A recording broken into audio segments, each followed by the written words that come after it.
your sexuality is a very creative force. Everything is temporary, the love and the hate. No gossip. It repels your dreams.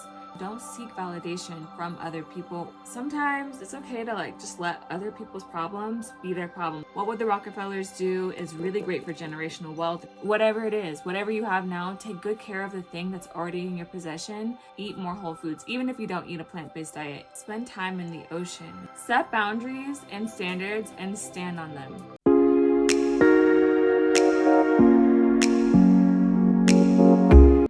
Hey, I'm Amar and welcome to today's video. Today I'm going to be making a video about the 25 things that I've learned so far in my 25 years of life.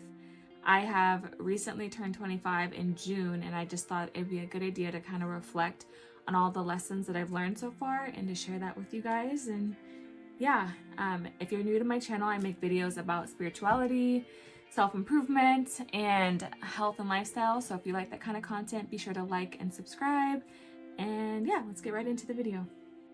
Okay, tip number one I wanted to say is if it takes less than 5 minutes, do it now.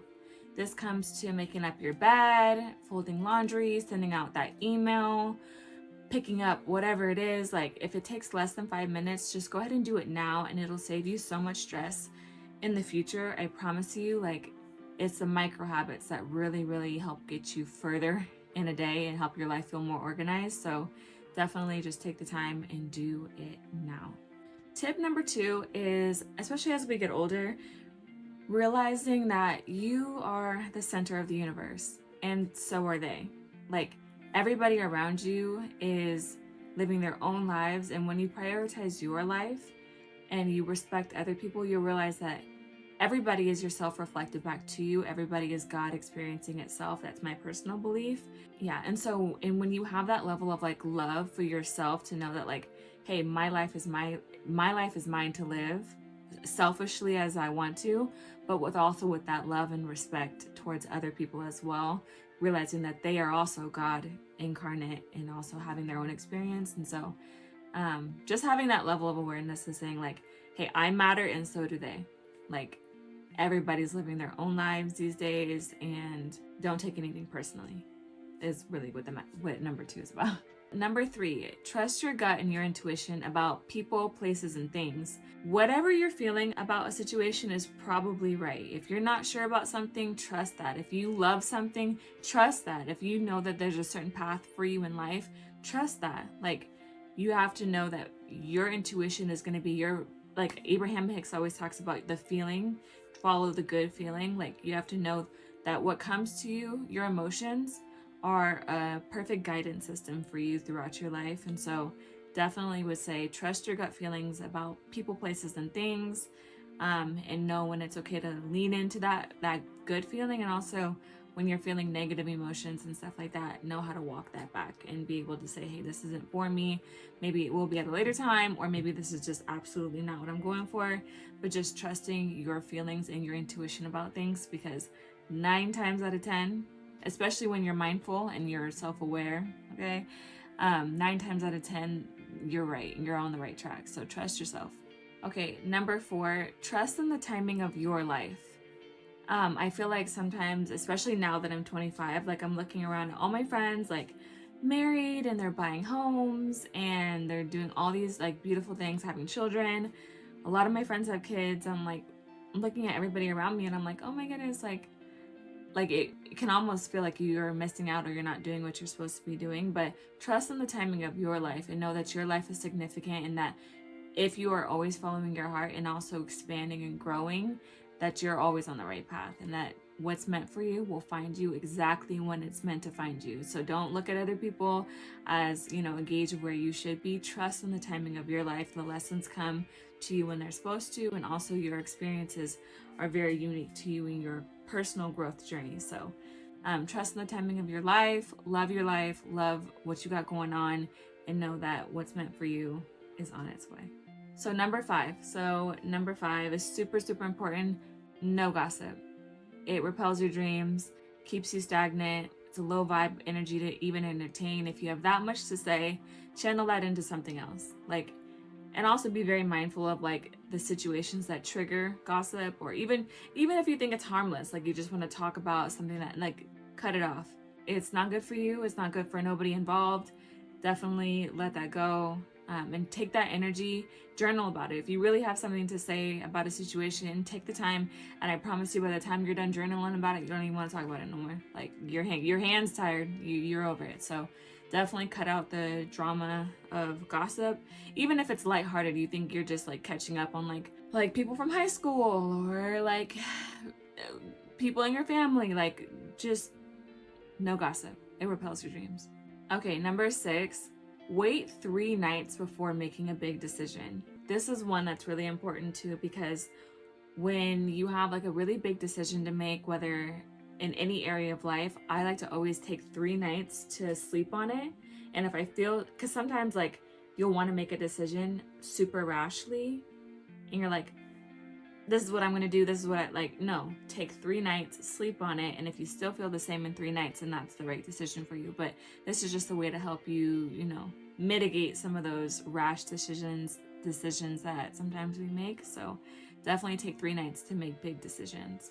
Also with that, when you're in conflict with anybody, whether anybody and anything, literally take deep belly breaths. Like, I promise you that will really help you, like, in the way that you communicate with people and the way that people receive you. Like, I've been in a few situations now where I like, normally I would like spaz out, but like when you're when you take deep breaths and you're like really, really calm and centered in it, it helps a lot for you to think clearly and also for other people to hear you clearly as well. So it's a really good communication tool. And also, like, if you're giving a speech or a presentation, like deep belly breaths.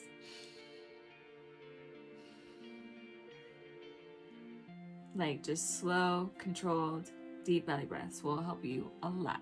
Trust me. Okay, number 8, financial literacy is going to be your best friend. Once you understand that money is just an energetic exchange, you'll start to see things better. These are all some of the books that I would recommend that you read. Think and Grow Rich. Okay, this book right here, literally, a lot of these books are going to be about mindset. It's really important that you develop your mind around money, have a money mindset, an abundance mindset, and a lot of these books. So I recommend Think and Grow Rich, As a Man Thinketh, Rich Dad, Poor Dad, Go for No, What Would the Rockefellers Do, and The Creature from Jekyll Island. This one's a little bit of a bigger book, but this one right here, these books will literally change your life. Like, so yeah, especially in your early 20s, in your teenagers, doesn't matter actually what any stage that you're at. I don't care if you're in your 30s, 40s, 50s, 60s, 70s, 80s, 100 years old. Like, take the time to understand money and how people with money actually think. Like, some of these books are like, all of these books, like I said, all of these books are going to be great books to add to your collection and to just kind of dig into if you don't have the time to sit down and always read. Get them on Audible. But I will say though that this one, The Creature from Jekyll Island, I would say for sure read this probably on Audible, or like I think it's on YouTube too. Doesn't matter, but listen to this one as an audio because it's so thick. If you're not big into reading, especially if you're just now trying to get into the money mindset, but this is like a core. I would say though, also, this is one that I recommend you read physically. This is by Garrett Gunderson. I actually got to meet him a couple years ago, but this book right here is How to Set Up Generational Wealth, whereas The Creature from Jekyll Island will tell you like how money is even really, what money even really is and how it's being moved around in society, okay? But the What Would the Rockefellers Do is really great for generational wealth if you want to know about trusts and about investing, life insurance. Get into that. Also, Go for No will help you really understand like the art of not giving up and setting standards and always meeting those standards for yourself. So that's really important. Think and Grow Rich. I listened to this on audiobook a couple years ago. I'm still working on it. I have like a few other books that I'm reading right now, but this is a really, really good one for the mindset and like motivational and like historical references as well. As a Man Thinketh, this is definitely a mindset book. a quick read too. So if you want something that's like smaller to get into and feel accomplished by finishing this one, and Go for No or smaller reads. Rich Dad Poor Dad is a very classic book. I have a few copies. I always rent or give these out to people to for them to read. But yeah, definitely get into your money mindset. Work on your mindset around money, your relationship to money. Some money affirmations as well. Like go on YouTube and just look up like positive ways to reconstruct your relationship to money. Is going to help you a whole lot. It's helped me, and I want that for you. Okay, so tip number 9, stay out of other people's drama.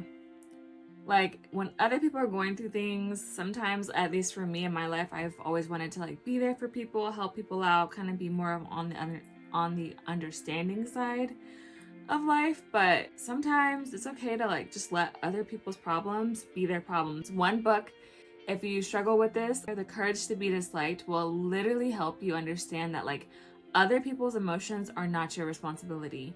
Other people's problems are not your responsibility. So just, you know, it's one thing to be supportive and like to love people through their problems, but it's another thing to like take on their actual literal feelings, or to like be in it with them. Like I don't have to go through it with you. And so yeah, just be more objective about issues in general. Be a little bit more detached even to your own problems, but especially the problems of other people. Just wish them well. Just wish them well and let that be that. So okay, so tip number 10, there's a season for friendships. So don't hold on to everything so tightly. This is also another thing another testament of being a little bit more detached throughout life. But people come into your life for a season or for a chapter, not for the whole book sometimes. And so it's okay to like appreciate people for who they are and where they are and what they mean to you in this moment. But don't hold on to those so tightly. And also don't seek validation from other people or relationships. Anything and everything outside of ourselves is just to add on to what's already full on the inside of ourselves. So just know that you're going to meet a lot of people in your life. And also time, we live in a 3D reality, but that's not all there is to life. There's other realities in which time is not linear. So if someone's with you in this experience right now, just know, and it's significant to you, just know that like they're always going to be with you, right? Time is just the way that we conceptualize this current reality. And so yeah, there's just a season for friendships. And so love them for who they are and what they've brought to your life, but just don't hold on to people so tightly, because you never know. Like if they're meant to be around, they will. Like if that friendship is meant to last, it will. Like you can't mess up things that are, but also don't beat a dead horse. Like don't hold on to something so tightly and then choke it out. Like you gotta just give things room to breathe, you know, and grow. Okay, so and then number 11, speak up. Please speak up. Like this is so important in life. You never know the rooms that will open up for you when you just speak up. Even if you do it with a shaky voice, even if you don't know what to say or how to say it, or if it's in a friendship and relationships, like things are always better said than unsaid. So I would always encourage people to just speak up. Like say what you gotta say, tell the truth from your heart space, okay? Don't do it from a lower space. Speak from the heart and you'll be good. Like speak up for yourself and for others, for what you believe in, for what you want, all of those things. Okay, number 12, hydrate your body. Literally water and hydration, juice, tea, doesn't matter what it is going to be your best friend. Also hydration as far as like, if you have the luxury of having access to a body of water, water is so healing. If you're feeling frustrated, go for a swim. If you're feeling super hungry, drink some water, drink some tea. Like water is a super healing force. This also is for like your hair care routine. The more you put water all over from the head to toe. I know some of us, like there was a period in my life where like I didn't have like a solid hair care routine and I just wasn't washing my hair consistently. Water is super healing. It literally will clear your mind. Spend time with water.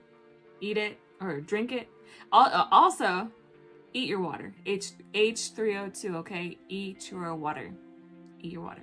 But that's a whole different conversation. Eat your water, cucumbers, all your fruits and veggies, okay? Eat your water, but also spend time in water. So in the ocean, with your hair care routine, with your skincare routine, everything that our body is mostly made up of water. So everything in your routine should be really, really just hydrating, okay? Just think like that. Like that should be a rule of thumb for you in life. Also, eat more whole foods. Literally, this will change your entire life. Like when I first went plant-based, I was 17, and I was eating I was vegetarian when I was 17, and then 19 I went vegan. And even when I was vegan, I was eating like a ton of like fake meats and cheeses and processed foods, and it was like honestly sick. It was it was a really wicked way to live, I'm not gonna lie. But yeah, I just would really recommend that if you're gonna eat, especially a plant-based diet, be way better for you overall. Food is information, and so when we're eating food in its entirety, especially raw food, fruits, vegetables, not cooked and fried and dyed and all those things, like we're eating it in its holistic sense, like that'll help keep us on track and nourish our body in the way that we really, really are needing anyway. So it's like a double win. Like you get to play with your food in the sense that there's so many plant food and creations that you can really get into, but also it's super healing for the body. So eat the whole plant, not the extract.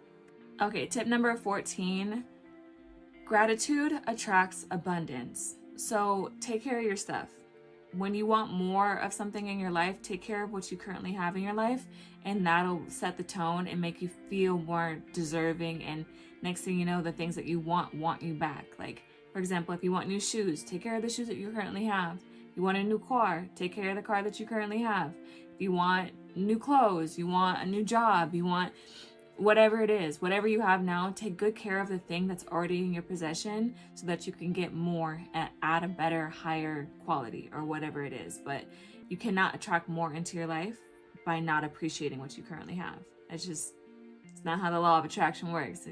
You gotta take care of what's within, take care of what's already in your possession so that you can go and get more. So definitely take care of the stuff that you have. Okay, tip number 15, be present. And everywhere that you are, there's no moment more real than right now. The past doesn't exist and the future doesn't exist either. You're here right now. Be present. So one of the things that got me thinking about this, literally when I was 19, I went to go live in Spain for a study abroad program. And I lived there for 7 months, but I did not appreciate the experience as much as I feel like I should have or I could have, because I was so worried about things back home and like just not feeling like. It was also kind of hard because I felt like I was like the only Black person in all of my city that I was living in. But when you let life put limitations on you, next thing you know, like it's 5 years later and you're not really fully like happy with the experiences that you have. So it's really important to be fully present everywhere that you are. So even if it's like a situation that you don't want to stay in, like just be grateful for that now moment. Know that you're good wherever you go. And just really, really soak up the experience that's being presented to you. And that's also another level of like gratitude and just being mindful and present everywhere you go. Like, even if you're in traffic and you're like I got somewhere to be, like, just be grateful for this moment. Like when we're always rushing to get to the next place or the next thing, like we don't really appreciate the opportunities, or that we like overlook the opportunities and the beauty right in front of us. So I would definitely say, be very present in the moment that you're in, because that's the kind of stuff that, I don't know how to finish out that thought, but yeah, just be present. Just be very aware of your surroundings and appreciative of all the experiences that come towards you. Put yourself out there over and over and over again. Like, this is going to be one that I like shout from a mountaintop. It kind of goes to speaking up for yourself as well, but like putting yourself in rooms and spaces that you're not really familiar with. Like, there's so much growth to be had when you're a newbie at something, like, and there's so much beauty in being a beginner at something. So whatever it is that you want to experience or you want to get into in life, like, be really comfortable being the least knowledgeable person in the room in that particular subject at that time. Like, if you want to get into learning about real estate, or whether you want to start doing makeup, or you want to go travel to wherever. Like, it's okay to be new at something. It's okay to try something you've never done before, to meet new people. Like, everything is born in the black. Everything is born in the unknown. Everything is born in the dark. And just put yourself in new situations to meet new people, new opportunities, new situations. I'm always going to advocate, like, be the new guy on the block. Like, be the new girl in the room. Like, always put yourself out there. Okay, number 17, mindfulness and meditation. I would say this is going to be, I think, of all the things that I'm going to say in all of these 25 tips, I would say developing a mindfulness and meditation practice is going to change your relationship to everything around you. Literally, when you are able to sit with yourself and see yourself objectively, especially in a meditation practice, and just clear your mind from all the chaos and just be present with yourself, this will translate and bleed out into all your relationships. Everywhere you go, you'll walk with a little bit more like self-assurance. Like, you'll know more about yourself because you've sat with yourself, you know? And so just being more mindful of like how you're feeling throughout the day. Do body scans, take deep belly breaths. And so mindfulness, meditation, and breath work all go together, and just developing more of a presence throughout life. This has been something that's really helped me with my anxiety, and especially when I'm just feeling like overstimulated or like really, really anxious, whatever it is. Like, when I take time to just sit down and be with myself, take 10 deep belly breaths, it really just helps ground you into the moment that you're in. And yeah, so I would definitely recommend that you develop a meditation practice and a breathwork practice. Okay, so tip number 18 is shadow work. Get to know yourself and move on. No more feeling guilty about mistakes from the past. No more worrying about the future. Take the time, like, develop a meditation practice. And through your meditation practice, ask yourself these questions like, hey, like, what am I afraid of? What do I love? Why do I act like this? And I will put in the description below some journaling practices that you can use to get to know yourself better. And just, I'll probably just put like 5 prompts down in the description below, but just getting to know your underlying motives, getting to know your subconscious, getting to know your shadow. What are the things that you suppress? What are the things that motivate you? Why does that thing motivate you? What are the things that you're afraid to mention? What are the things that, who are the people in your life that inspire you the most? What are the things that keep you going? Stuff like that. I think when we walk around and we just like we're too embarrassed or too ashamed to like talk about certain things, like it's like this shadow that just grows behind you. And at some point you need to turn around and just like look at that shadow, love your shadow, and move on. Like, don't just carry all this baggage with you. It develops into health conditions, and then your entire personality is built on like all of these things that you've suppressed within yourself. Like, get to know your shadow, love your shadow, and just move on. Like, know that it's there, that you'll never be free from your shadow unless you transmute that fear into love. That's the only way. But get to know the things about yourself that make you uncomfortable, and embrace that about yourself, because at the end of the day, it's just you. Like, it's you and this big rock. Okay, even the rock ain't real. It's just you. You are the omnipresent awareness experiencing itself in this human form. So there's nothing to be ashamed about yourself, and just getting to know yourself on a deeper level is going to be, it'll literally leap you into a whole new identity in the way that you carry yourself. Your money will get better, your health will get better, your relationships will get better. People, places, and things will find their way to you, because you're such a magnetic and light force in the world that other people can feel that energy off of you as well. So get to know yourself and be honest with yourself, especially in your journaling practice. Like, ain't nobody here but you. Like, it's just you. Like, it's okay to be honest. And once you're able to shine the light on your shadow, you'll have a lot of breakthroughs that you just weren't like aware of before. I'll leave some journal prompts down below to get you started, but there's so many different prompts on YouTube, and even you can use other people's platforms as well to really, I think there's a few different apps too that you can use to like get to know yourself. But yeah, definitely get into your shadow work era. Okay, so tip number 19, I would say don't mourn breakups for more than like 3 weeks or 3 months, depending on how long it is.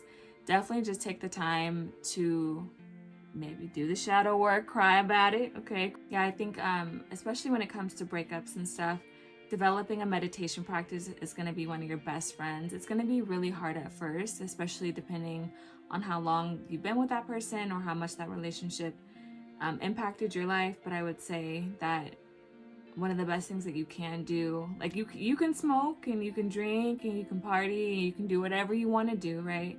I'm not going to say to not do that, but I would say definitely take some time to just reflect and on the meaning of this relationship, maybe some of the lessons that you've learned, some of the lessons that they taught you, ways in which you could have been better, ways in which they could have been better, and just be really, really honest with yourself through a journaling practice, that shadow work, and during your meditation practice as well, finding your breath and just knowing that everything comes into our life for a season and for a reason, and that all of these relationships are here to help us grow. Everything that comes into our experience is something that we manifested. So especially if it's a relationship that's really, really heavy on us, and it changes us, like kind of pushes us into like a healing journey and stuff like that, those kind of relationships were necessary. They were a catalyst in some reason. And even if these were really happy, peaceful relationships that just suddenly decided to come to an end, those relationships are significant as well. And so just having that self-awareness and saying like, hey, this is what it means to me, this is what I'm gonna do moving forward, and just having that self-compassion with yourself to say, I'm gonna give myself time to mourn this relationship, but don't take too long. I think that there's healing to do on our own, but there's also work to be done in communion with other people. And so for me, like one lesson that I've learned is like, or one theme that I've noticed about myself is like, I'll mourn a relationship like 3 times as long as it was, like, and that's just not okay. Especially when we're like me now at 25, like these relationships are not like 20-30 year relationships. Like give yourself enough time to self-reflect, to go within, you know, to do the healing work, and then go ahead and move on. Okay, so tip number 22, I would say oral care. Some of the best practices I've done to take care of my teeth have been oil pulling, using remineralizing toothpaste. I will put a picture of like some of the toothpastes and mouthwashes that I've been using, but these literally have been changing my life. I was having some dental issues for a while, and these have literally remineralized my teeth. And yeah, just being very conscious about the foods that we're eating, even if it is like healthier foods. Chemistry is chemistry, so be very conscious of what sits on your mouth. Tip number 22, your sexuality is a very creative force, so be very mindful in the way in which you use it. I think in our society, like we don't really talk about sexuality like in a very open and positive way, and I think that it makes us all have to go figure it out for ourselves. And maybe I'll make a video on like divine feminine sexuality or like getting to know yourself and stuff like that, but your sexuality is a very creative force, so it creates life, it creates a lot more than I think we understand, yeah, on a basic level. But just be very conscientious on who you share that energy with and how you use that energy, because what you put out comes back, and you can create bonds and karma for yourself that is cyclical. You're gonna keep coming back and repeating some of these lessons. Be very mindful with how you use that energy, and also intentional too. It's not something to be ashamed of. It's not something that we should avoid, but it's something that I think that especially in my 25 years experience, like I just didn't understand it. And I feel like if I would have had maybe more of the awareness that I have now, I would have been more mindful with like who I was entertaining and stuff like that. So just be mindful with that kind of energy, and know that it's yours. It was given to us for a reason, and yeah, just use it wisely. Tip number 23, they don't actually love you, and they don't actually hate you either.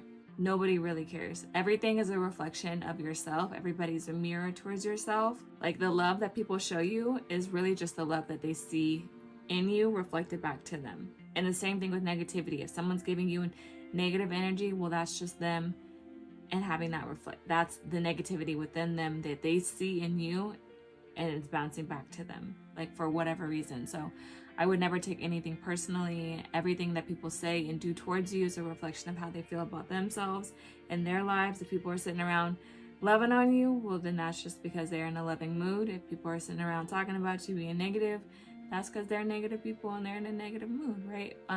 So everything is temporary, the love and the hate. So don't take anything personal.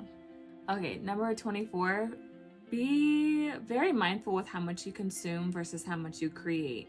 I've noticed since I've taken some time off of TikTok, and I'm still on social media, but sometimes, like, especially with this whole like demure thing going around, like, it's just really easy for all of us to like believe and kind of hop on these trends. It's not to say that you can't enjoy trends and have fun with it, but just be mindful of how much you're consuming social media and how much it's influencing your actual personality versus how much you create and how much you spend time with yourself too. So it's fun and games, that's why it's there. It's social media, but it shouldn't be forming your entire identity, your self-worth, your validation, your entire personality.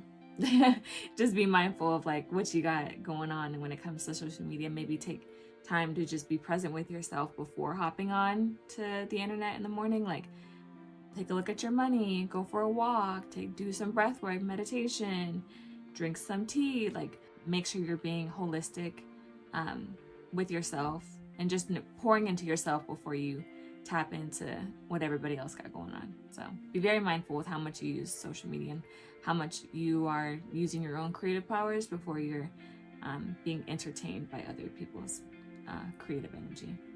Okay, and then number 25. Okay, so the number 25, I would say set boundaries and standards and stand on them. It doesn't matter what other people feel, what they think. If you setting boundaries for yourself pushes other people away or makes them upset or whatever it is, that's fine. That means that that person is not at a place where their boundaries and standards are being met to where it can meet yours as well. So just be very honest with yourself and say, hey, like, this is what I'm going to do for myself. Like, for me, I don't generally talk to people, especially men, after a certain hour. Like, after 9 o'clock in the day, like, I'm probably not going to be available because I'm asleep. Or like in my business, there's a certain amount of dials, so there's a certain amount of day-to-day operations that I do every single day that keep me on an upward trajectory, right? So set those standards in your life so that you have a baseline where you know, like, hey, if anything below this is not acceptable, and that you know that the life that you created for yourself is like I said, on an upward trajectory, comfortable for you. And don't waver that for anybody, not for your friends, not for your family, not for a man, for a girl, a woman, doesn't matter. Like, make sure that you have standards for your life that are comfortable for you and what you're trying to accomplish right now in this period of your life. And so yeah, that'll help you. It'll be a great guidance system to you in life to know, like, hey, as long as I meet these things, you know. And also make room for friendships and relationships. Don't be so zoomed in to where you can't actually have fun and enjoy life, but also there's a time and a place for those things as well. So to sum up, all of my tips really are going to go back to really just being mindful and centering yourself in your life and just understanding that everything around you is going to be fluid, and to really just enjoy the journey as you're in it. Don't worry about the final destination, because there is never a final destination. It's always this now moment. And I hope that these tips and reflections are helpful to you. Thank you so much for watching to the end of this video, and watch this video next.